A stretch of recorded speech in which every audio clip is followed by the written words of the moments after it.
ready for a deep dive. Today, we're tackling the richest man in Babylon. Timeless advice, really. It's amazing how relevant those old Babylonian tales still are. Right. Ancient wisdom from modern finances. Who knew? So, no boring lectures, we promise. We're all about making this practical. Exactly.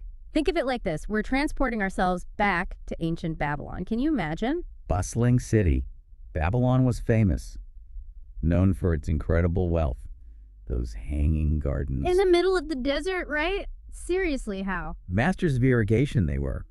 They channeled water from the Euphrates River, transformed that dry land. Clever, like their money management, which is what we're really here for. Speaking of which, let's talk about Arkad, our richest man. He starts as a scribe, a regular guy. Just like us. Well, some of us. Anyway, he becomes a financial rock star. What's the secret, you ask? He's all about sharing his wisdom.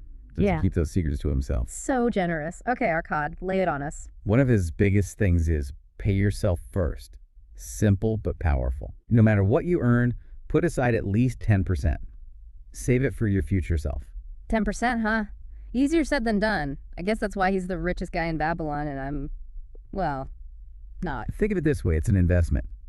That 10%, that's for your future financial freedom. Ooh, I like the sound of that. Not leftovers, but like, this part's already spoken for. Exactly. And it's not just saving. It's about where the rest goes. Arkad was big on controlling your spending. Budgeting. But not in a restrictive way. Exactly. It's about knowing your spending habits and making those habits match your values, that daily latte. Maybe that money could be working harder elsewhere. Ouch, you're speaking my language now. So being intentional, not just letting money vanish. Now here's where it gets interesting. Arkad, he wasn't content with just saving. He wanted his gold to multiply. Ah, investments. Did they have stock markets back then, like chariot futures? Not quite. Huh. But they had businesses, real estate. Putting your money to work for you, that's the key. Investing, got it. But how do you choose the right opportunities? So many options, That's where good advice comes in. Seek advice from those who are skilled in the art of handling gold, as Arkad would say. Find a financial advisor you trust. Exactly. Arkad learned this the hard way. Invested in jewels based on a brickmaker's advice. Didn't end well. Been there. Maybe not jewels, but definitely some questionable online purchases. It's a timeless lesson, really. Whether it's ancient Babylon or today, good guidance matters. Saves money, saves headaches. Speaking of headaches, Arkad's journey to riches, it wasn't always smooth sailing, right? She had setbacks, mistakes, hardships, the whole deal. But that's how he learned. They say you learn more from failure, but honestly, I'd rather learn from Arkad's, not my own. Me too. Luckily, he shares both his wins and his losses in the book. Like owning your home. He was big on that. Still good advice. What about planning for way down the line? Retirement funds, Babylonian style. They had systems similar to insurance, believe it or not. Arkad stresses taking care of your future and your family's future. And speaking in the future, he says, never stop learning. Increase your earning potential, always. The richest man in Babylon still knew there was more to learn. Makes you think. Absolutely. And here's a big one. Seize opportunities. He tells this great story about a camel trader. Almost misses out on a great deal because he hesitates. Oh, I feel that. Procrastination. We've all been there. So what happened with this camel guy? He's offered a flock of sheep. Amazing price. But he wants to see them in daylight, be sure. By the time he decides, someone else has snatched them up. Ouch, that's gotta hurt. So the lesson is, don't overthink it. Exactly. But Arkad goes deeper. He lays out his whole philosophy in 5 core principles.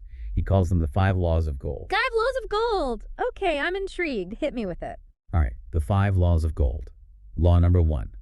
Gold cometh gladly, and in increasing quantity to any man who will put by not less than 1/10 of his earnings to create an estate for his future and that of his family. A mouthful, but important. So consistent saving, that 10%, right, builds the foundation. Exactly. And once you've got that foundation, you make that gold work for you. Law number 2, gold laboreth diligently and contentedly for the wise owner who finds for it profitable employment, multiplying even as the flocks of the field. Got it. Invest wisely. But how do we know what's wise? There's so much out there. That's where the 3rd law comes in. Gold clingeth to the protection of the cautious owner who invests it under the advice of men wise in its handling. Get advice, but make sure it's from the right people. Don't trust your broke uncle with investment tips. All right, what else? Law number 4, a word of caution. Gold slippeth away from the man who invests it in businesses or purposes with which he is not familiar, or which are not approved by those skilled in its keep. Don't stray too far from what you know, unless you've got a good guide. Exactly. And finally, law number 5. Gold flees the man who would force it to impossible earnings, or who followeth the alluring advice of tricksters and schemers, or who trusts it to his own inexperience and romantic desires in investment. Basically, be realistic. Those get-rich-quick schemes, yeah, those are dangerous. So 5 laws, the heart of Arkad's teachings. Simple but powerful. They're woven into all the stories in the book. Speaking of which, there's another character we should meet.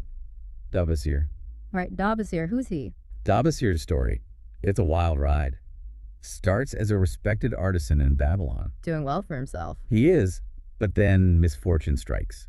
Debt piles up and he's forced to flee the city. Ends up a slave in Syria. Wow, talk about hitting rock bottom. This is financial redemption story, right? It is, but the journey is tough. He goes through a lot. Humiliation, you name it. But he never gives up on getting back to Babylon, clearing his debts. He wants to reclaim his honor. So how does he escape slavery? It's not like he can just walk away. Bit of luck, bit of seizing the moment. He's tending camels for this wealthy woman. Her mother gets sick.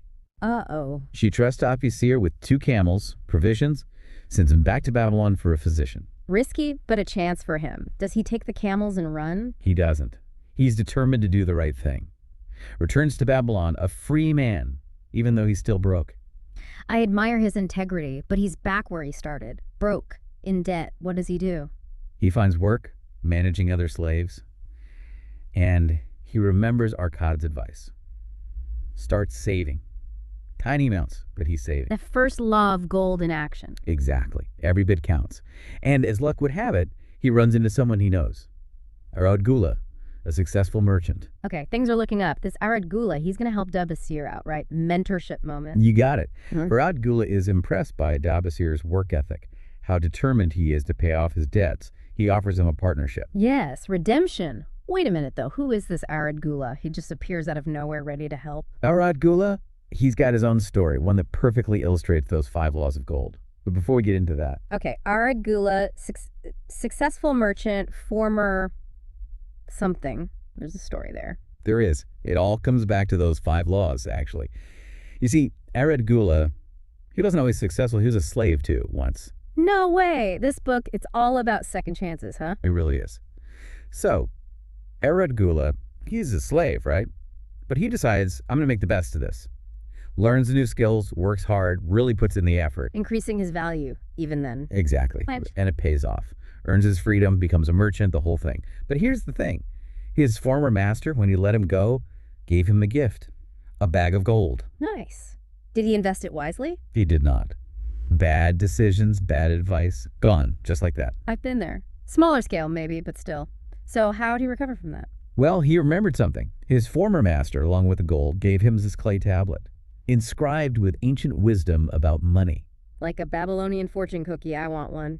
Right. It's amazing how these stories still speak to us. Anyway, Arad Gula, he's looking at this tablet and he realizes, I broke every rule on here. The 5 laws of gold. That's what was on the tablet. So he decides to follow them, rebuilds his life, becomes the success story we see later. Wow. From slave to master, you could say. Yeah. Both literally and, like, mastering those money principles. But what about Dabasir? Where'd his journey lead? Oh, Dabasir. He reached his goal, paid off his debts, became a successful merchant himself. But the story doesn't end there. There's one more tale, and it brings everything together. The importance of learning from others, leaving a legacy, all that. All right, hit me with it. What's this final lesson from ancient Babylon? This one's about Sharunada, a wealthy merchant. He's traveling back to Babylon with Hadan Gula. Who's Hadan Gula? He's the grandson of Sharunada's business partner, a young guy, grown up surrounded by wealth. But There's always a but. he wants the riches without the work. Thinks he's entitled to it. Ah, the old silver spoon problem. Never learn the value of a hard day's work. You got it. And Sharunada, he sees this happening, so he shares his own story with Hadan Gula. And get this, Sharunada, he was once a slave too. No way! Seriously, this book just keeps proving where you start isn't where you end up. Right, so Sharunada, when he was a slave, he made a choice. He worked hard, learned everything he could. Even in chains, he's working on increasing his ability to earn, huh? Exactly. And eventually, he earns his freedom, becomes a merchant, the whole deal. Amazing. Okay, so Shahrunad is telling this to Hadan Gula, but it's more than just a story, right? What's the point he's trying to make? He's showing him success. It's earned, not given. Hard work, smart choices, that's how you build a life. Even a rich kid needs to hear that sometimes. We all do, really. Yeah. And that's something the richest man in Babylon really nails. The importance of mentorship, of learning from those who've been there. We don't have to figure it all out ourselves. These stories, they've got wisdom to spare. Well, this has been quite the deep dive. Ancient secrets, modern applications. Those Babylonian principles, they still hold up. They do. Remember, folks, even small steps matter. What one thing can you do today to move towards your financial goals? That's all for this deep dive. Thanks for joining us.